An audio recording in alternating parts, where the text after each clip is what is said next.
Yaqinda video chiqib ketdi-yu, anaqada. Odam yo'q edi, men qaraylar, odam to'la yotibdi.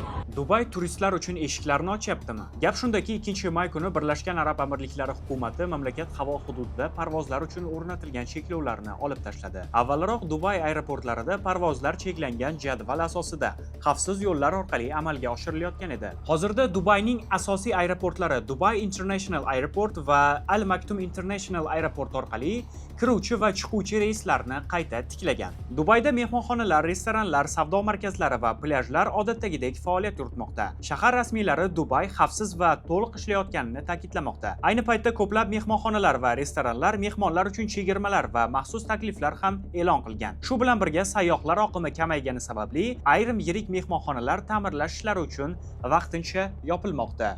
Dubay hukumati eng so'nggi bayonotida shahar barqaror ekanini, barcha davlat xizmatlari uzluksiz ishlayotganini ma'lum qilgan. Fuqarolar, rezidentlar va mehmonlar xavfsizligi ustuvor hisoblanadi. Vaziyat doimiy nazorat ostida deyiladi rasmiy xabarda. Parvozlardagi uzilishlardan so'ng qatnovlar bosqichma-bosqich tiklanayotgani, sayyohlarga esa eng so'nggi ma'lumotlarni aviakompaniyalar va rasmiy manbalardan tekshirib borish tavsiya etilgan. Bu videoni Dubayga tez-tez borib turadigan tanishlaringizga yuborib qo'ying.